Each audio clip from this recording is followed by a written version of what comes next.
It's Berlin briefing time. Germany's governing parties just faced a moment of truth on what their voters think of them, raising the question whether the far-right Alternative for Germany is now becoming the new Workers' Party. And the governing Conservatives and the Social Democrats are gearing up to tell voters what reform efforts they want from them. We take a look at the good, the bad and the ugly. The good news for Friedrich Merz in regional elections, why the bad news for a Social Democrat coalition partner, the SPD, who lost, could also mean bad news for Merz's sweeping reform agenda, and the ugly truth in terms of the economic challenges Germany is facing. To separate the political drama from the economic facts, I have some great analysts with me here today. Down the line is Marcel Fratzscher, the director of the German Institute for Economic Research. Here in the studio with me is Max Hofmann, our Berlin bureau chief, who covers the Social Democrats for us, and Matt Moore, our correspondent, who covers all things far-right Alternative for Germany party. And I want to start with a quick soundbite from Lars Klingbeil, the co-leader of the Social Democrats, who spoke about his ideas for reforms and came to this conclusion about Germany. We have become far too entrenched in many areas. Germany is a country stuck in a rut. Every proposal that aims to change the status quo is met with an outcry and lobbied away. I will probably experience this myself with the proposals in this speech. So before we turn to Max, who was in the room, I want to ask you, Marcel Fratzscher, how much does this tail in with your assessment of where Germany stands right now? Germany's main problem today is its mental depression, as former German President Roman Herzog called it 30 years ago. And I think it fits today much better than even 30 years ago when Germany was a sick man of Europe, and many may remember. So Germany has not only an economic problem, a problem of economic transformation with industry, the automotive sector being the best example, being left behind in global competition. But it's increasingly also socially divided between rural areas and urban areas, between young and old, between East and West, so in many dimensions. And tackling these two challenges, economic difficulties, justified concerns about being left behind, particularly for people who are less flexible, have less education, but at the same time, the worry about social divisions and lack of solidarity. That is really a mix that makes reform for the government very difficult. So we are experiencing a political paralysis where any reform is really difficult because people are dissatisfied and these root causes of that conflict are unresolved. Max, you were in the room. This economic analysis has been on the table for a while. The paralysis has been described many times. Now, almost a year into being Vice-Chancellor, why do you think that the Social Democrats are coming to this conclusion right now? I wouldn't go as far to say that the Social Democrats per se are coming to this conclusion because, you know, you mentioned it. Important distinction, yes. Lars Klingbeil is a co-chair. And if you had asked the other chair, Bärbel Bas, who's more left-leaning, if she had kind of the same opinion as Lars Klingbeil, I'm not sure you would get the same answer. And, you know, there are divisions within the party where to head now. Some of them will say, after having lost these two, because I think you can put it that way, after having lost those two state elections, we need to sharpen our profile and go left.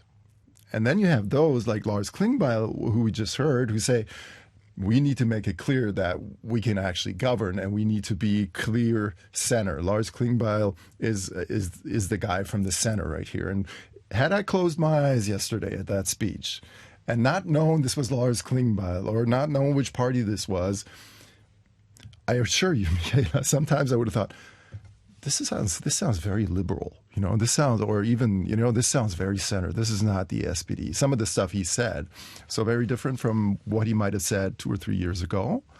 I don't know if we're going to get into that later, but, you know, this man only, I think up until last year or the year before, was in favor or didn't exclude the 4-day working week for certain professions, not all professions, to be fair, right? And now he says all Germans need to work more. That was really new. So he's aligning with the CDU, so the party of the German Chancellor Merz, right there, and that's a change in tone, and it appears like he appears to be a man like, okay, it's clear we have nothing left to lose. You know, we're on the ground.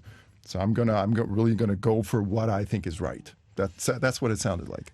In fact, it was fascinating because the demand to work more is something that Friedrich Merz put on the table. It didn't make him particularly popular. Right.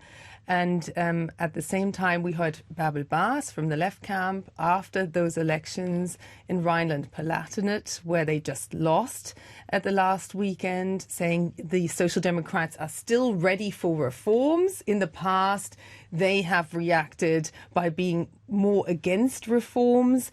And this is something they're trying to fight off, an accusation that they're not in tune with the working man. Let's just take a listen to what Friedrich Merz had to say just after those elections won by his conservative CDU, so badly lost by the Social Democrats. His analysis. Once again, we see more than 3 million unemployed people in Germany. The 3 million we see today are the 5 million we had 20 years ago when Chancellor Gerhard Schröder launched Agenda 2010. And Marcel Fratzscher, I'm going to throw this to you again. What are the chances of having this kind of Agenda 2010 that was a sweeping reform launched to the surprise of the Social Democrats themselves by their then Chancellor? It continues to be an open wound within the party. But what's your expectation now? My expectation is that fundamental reforms are inevitable. But my fear is that this government and more importantly, society, German society, is not at that point where they would accept those reforms. The sad truth about democracy, and including German democracy, is that very fundamental reforms are only possible when people are really aware that things are difficult and they need to change. And this government has a credibility problem. If you look at the election campaign about a year ago, all parties, including the Conservative Party, promised tax cuts of 100 billion euros per year to the voters. The same for Social Democrats, saying, we are going to cut taxes and increase social spending. So they made completely unrealistic promises. And people remember. People say, well, what are you doing now? You promised exactly the opposite a year ago. And so the awareness, the consciousness, the understanding in German society is not at that point. Is we are with the back to the wall. We need to change now. We cannot wait. Unless this expectation is changing, unless people have really understood, we have no alternative. I'm afraid what Lars Klingbeil in the remark you showed is actually very point on. There's always a vested interest. There's always a lobby interest that will try to cement the status quo. So I'm not very optimistic that we will see these reforms over the next year, but we will ultimately see those reforms because there is no alternative. Interestingly, Lars Klingbeil, the co-Social Democrat leader, told ARD just after that speech that he believes Germans are ready for sacrifices. Max? Yeah, there are some polls. So, Mr. Fratzscher, I would like to hear your take on that. There are some polls saying that Germans absolutely want reform. I do agree that when it comes down to, okay, I would have to sacrifice something for those reforms, the polls change. But the overall picture is Germans are aware that reforms are badly needed, and that's totally reflected in the data. So what do you make of that? Well, as you said, it's very easy to say we want reform. But if you really ask, are you willing to see tax increases? That is a necessary part of the reform. You have a very, very strong rejection of that. And not just among conservative voters, but among a majority. If you talk about inheritance taxes, so a lot of the issues that are coming up now, if you talk about pension reform, there is a very strong rejection to cut pension or increase retirement age. It's not surprising that people have understood we need to reform the country, but no one is willing to make that sacrifice. And until we're at that point where people understand everyone has to contribute, and I don't think we're at that point where people realize, we need tax increases. You mentioned the issue of working more. We need to get more people in the labor market. We need to give up on some of the social security benefits, and we are not at that point yet, I'm afraid. I hope I'm wrong, but I read some of the surveys the same way, where the bashing of immigrants is another example, right? That's what makes the AfD very popular, among others, that people believe if you just pushed out immigrants, if you just cut benefits to people without a job, then we'd all be better off. And of course, that's an illusion. We will be better off in Germany, and Germany will be more competitive if everyone makes a sacrifice. And my conviction is that we are not at this point yet. And that actually is an interesting point that you raised, that this seems to be presenting an entry point for the rise of the far-right Alternative for Germany, also in that Western state, 2 Western states that went to the polls. In both instances, the AfD doubled their results. And I also just want to insert the information that it is part of the coalition agreement not to raise taxes. So that will be an interesting one to be debated between the Social Democrats and Friedrich Merz's Conservatives. But Matt, let me bring you in there, because why does this create such an entry point for the Alternative for Germany, who has been the clear overall winner, although they are nowhere near getting into government in any of the regions so far in these elections that we just saw? Yeah, there was a lot of talk after the elections in Rhineland-Palatinate this week, the fact that the AfD had won almost 40% of the workers, which actually was the same in the national elections last year. So it just confirmed that there was a big shift from the workers voting for the SPD, the Social Democrats, the centre-left party, to the AfD. But when you look at the numbers as well, the AfD is doing really well among unemployed people. 35% of unemployed people voted for the AfD at the national elections last year. They're doing well among people who are considered to be kind of low-income households, 40%. So there's this big shift. And so the SPD is under pressure. The AfD, on the one hand, is saying we are the Workers' Party, and the kind of reforms that this country needs are not possible because the SPD is so weak at the moment. And so they're benefiting from this impasse in a big way. Let's just listen, actually, to Alice Weidel, who spoke about this moment of actually a triumph for the AfD to be so strong in a Western state. And now, of all times, we can no longer expect reforms because the SPD finds itself weakened and in decline. It is no longer the Workers' Party, the party of laborers and employees. That is now the Alternative for Germany.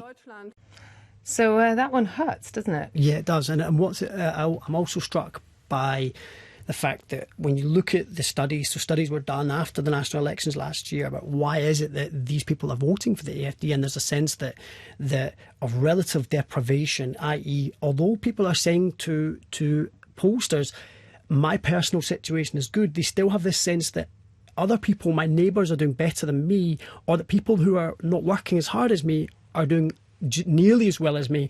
And so there's a breakdown in what people would call the moral economy, the sense of fairness in the economy. And it didn't surprise me. I read through some of Lars Klingbeil's speech yesterday that he talked about this. Yeah, about Max fairness, is nodding. Yeah, equality, fairness, and I think topic. And I think what's interesting, so for the AfD, it's really easy to sit on the sidelines and bash the system as it is and say it's unfair. And, yesterday I was at an event where one of the AfD speakers said, we're the party of the people who get up at 5 a.m, who are making the packed lunches, whether it's in Ohio or Baden-Württemberg, and the people are fed up, and we get that.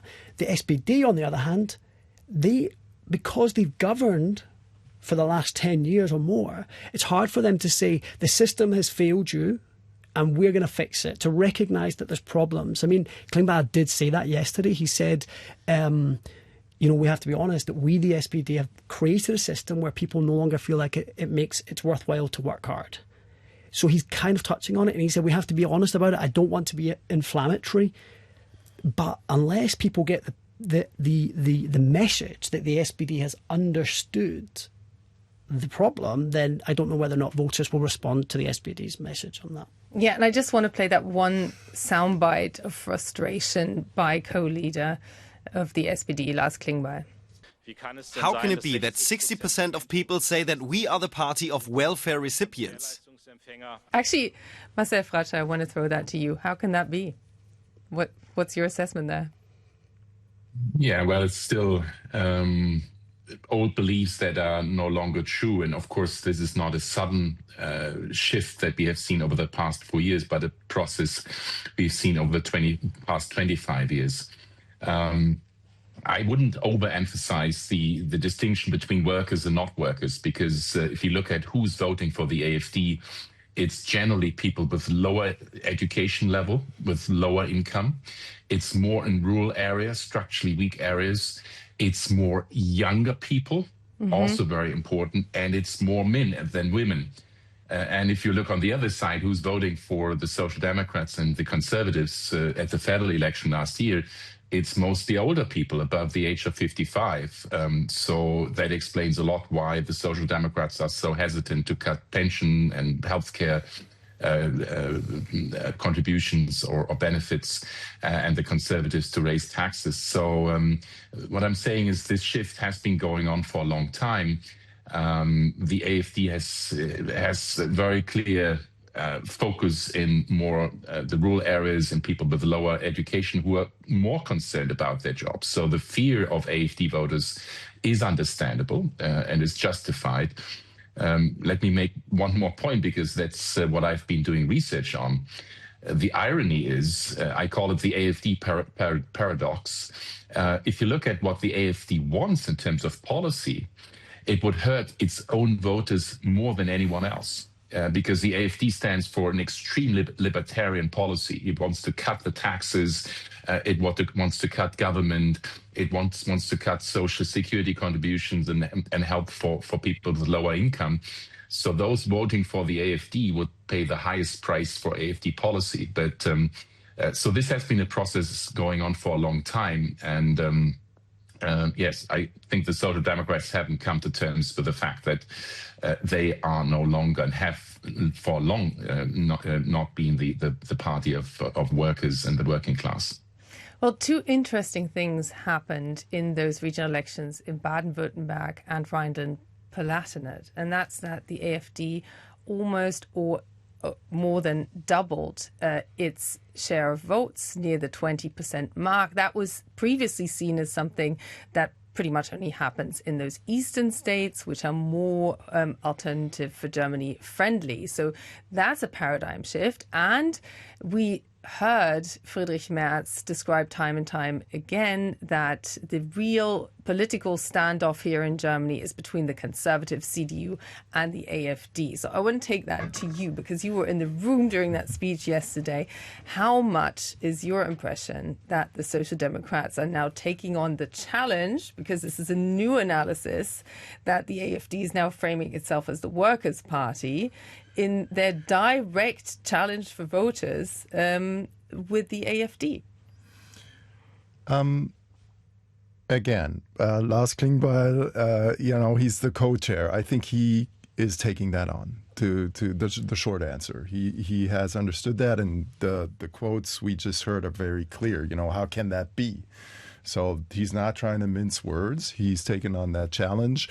Bärbel Baas, his co-chair, again, more farther left position, did also kind of use those words on Monday. The question really is, and I cannot emphasize that enough, is, okay, that's the analysis. What are the conclusions? What does it mean for what are we going to do?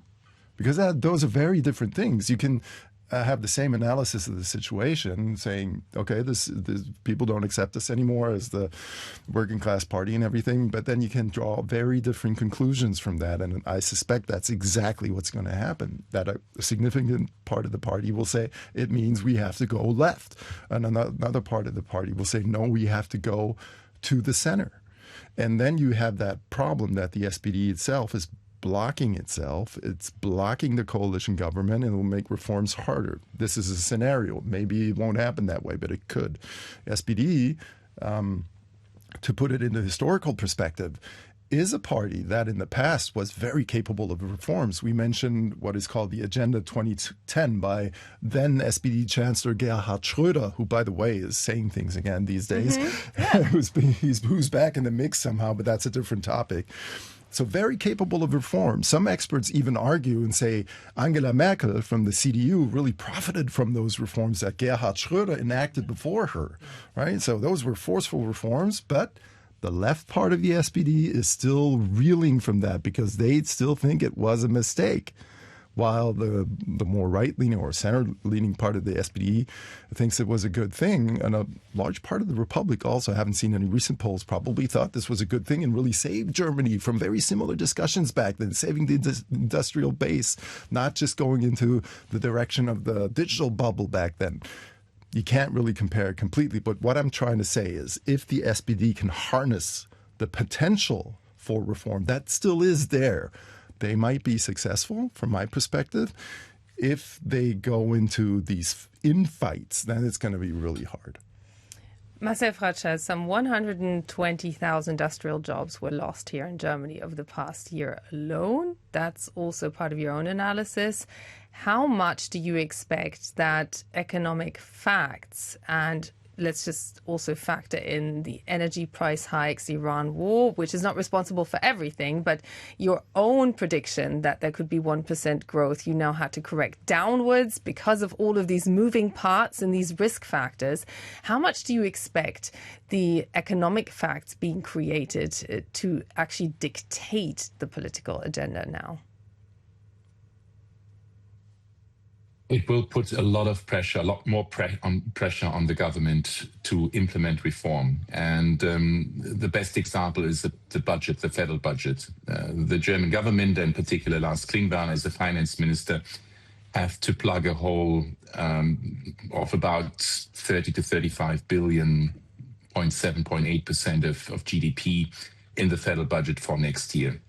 Now, the hope was if we have high growth, tax revenues will flow, it will be easier for the government to deal with that. And with lower growth, there will be lower tax revenues. The pressure is rising for the government to hand out subsidies or additional subsidies to energy-intensive industry, or to drivers who drive a car to bring down petrol prices.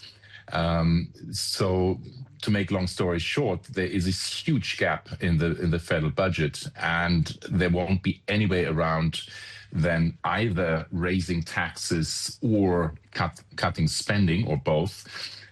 So this will force the current government to do some reforms. I doubt that this will be really enough, that this will really be long-term and a structural change. But the government realizes the hope higher economic growth would help them with a budget, would make them more popular, would give them more popular support. Those hopes won't be realized. And so, yes, I think the current situation will put additional pressure on the government. It will make it more difficult. And maybe that's a good thing, that the government can no longer muddle through, but really has to face a reality. And the man who has to come up with those draft budgets is none other than SPD co-leader, finance minister and vice chancellor Lars Klingbeil. So there's a lot riding on his shoulders. There is a lot, right? And also in terms of convincing the party base, because we just worked out his co-leader is Bärbel Bas. She's more left-leaning. She said that the party would be up for reform, but can they rely on the grassroots? Hard to say at this point. There's something we're probably going to see Friday. So from our perspective, while we're recording this tomorrow, there's going to be sort of a mini gathering of all the most important people in the party, even including some SPD mayors that are successful in certain cities in Germany. And I think we'll have more of an idea what is possible and what is not possible. Lars Klingbeil is clearly going ahead here and trying to pull his people along. He's not very popular in the party. You have to say that. The numbers speak for themselves. He got elected as co-chair of the party with what is considered to be a bad result. Last year, that was, right? Yeah. 2025. And so if he says something like he did during that speech, it's not at all a given that the base and the grassroots will follow. Is it to what extent is it kind of, does he have to sacrifice his own political career to push through some really difficult reforms in the bid to save the party in the long term, or even to save the country? Because ultimately they're not going to be popular with the base if he gets them through, and that's the risk. But as you say, if you've triangulating and doing this kind of third way thing, splitting between the right and the centre and the centre left of your party, or the left of your party for years, where you have no profile anymore, someone at some point has to kind of do a Gerhard Schröder and push through some tough reforms, even if it means that the people that are applauding you at the end are the Conservatives. Yeah, I mean, absolutely, I do agree. The support for Gerhard Schröder at the time was much larger, obviously, and he was a very different person. Although Lars Klingbeil used to work for Gerhard Schröder, so there is a connection there. But they're two very different people. Excuse me. There's one point, though, I would like, because we're talking about Schröder, Klingbeil, and how we can really get people to follow him. I would like to mention that we haven't talked about, and that is the appeal of personality. Right? And I think that plays a much larger role nowadays. And my thesis here is, and maybe we can discuss it, I don't know, is if the SPD had someone who really would appeal to the people, who could really grab them by the hearts, really get emotionally to them, which doesn't seem to be the case right now, things could turn around really quickly.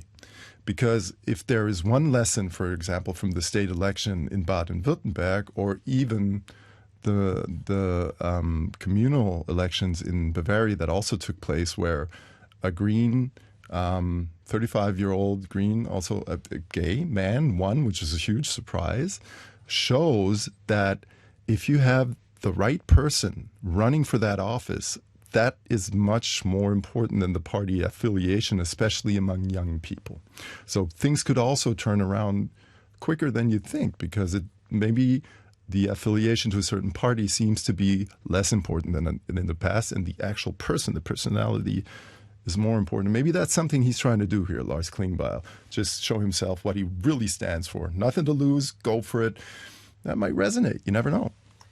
Also, the point to mention that the Social Democrats do happen to have the most popular politician in Germany, which is Boris Pistorius, the defense minister, who has declined time and time again to take that top position. But it would be very interesting to observe whether the SPD descends into a political personnel fight, which they insist adamantly they do not want to do, because they do see the risks. Matt, I just want to close with, what's your assessment of how much of a booster this will continue to be for the AfD? Yeah, I think Marcel talked about it when he mentioned the young vote. But if you look at their strength, it's really strong under 50s. Now, the reason that doesn't translate to huge election results in places like the West is because, as we heard, the older vote, the voter demographic over 60 is 40% of the people who vote overall. So there's more people over 60 who are voting. But if you look at the number of people who vote for the AfD between 18 and 50, it's really strong. In some cases, they're the most popular party. I saw one poll, a national poll, where it looked at the voting, how people would vote on Sunday if there was an election, and the AfD came first for all the age groups up until 50. And so I think for the AfD, they're thinking, great, we've built a base where in the East we're really strong. These elections in the West show that we're getting stronger, but also the future. When people are asked who has the answers to the future, they say the AfD in Rhineland-Palatinate in the polls there. So there's a sense there. The message is working. For them, what would be a problem is if the economy starts to pick up this year, or if the government does, in a way, successfully push through reforms, because it will show that they're capable of action, which is contra to the message of the AfD, which is this government isn't capable of action, and that's why there needs to be a conservative AfD government. So the SPD is the problem, and so as long as there's a fight there, that benefits the AfD. The SPD being the problem, that's also the assessment of Gerhard Schröder himself. A colleague from Süddeutsche Zeitung went to do an interview with him, and he himself said that something like that would be necessary again. And Marcel Fratzscher, I just want to throw that once more to you and conclude with that. What is your assessment? Do you expect something like that to be drafted, and is that what you are recommending? I'm convinced all three governing parties have to get rid of their red lines. This is true for the Social Democrats on social security, on pension, on industry, industrial policy, but it's also true for the Conservatives when it comes to taxation, to European reform, to the labor market. So they have to find common ground, and they have to have a big reform agenda. And for me, there are three big reforms that are crucial. First, reform of social security.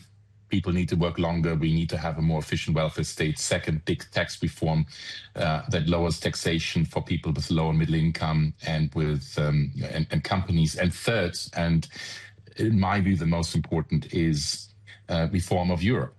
We tend to forget in Germany. We are in our bubble, and we forget that in these times, with the war in the Ukraine, with what's happening in the United States and in China and the Middle East, our best chance for recovery, for economic transformation, and to protect our own interests in the long term is a strong Europe. And that's where I'm disappointed by both parties who really have been focusing on the national agenda. So for me, these are the three big reforms that need to be done this year.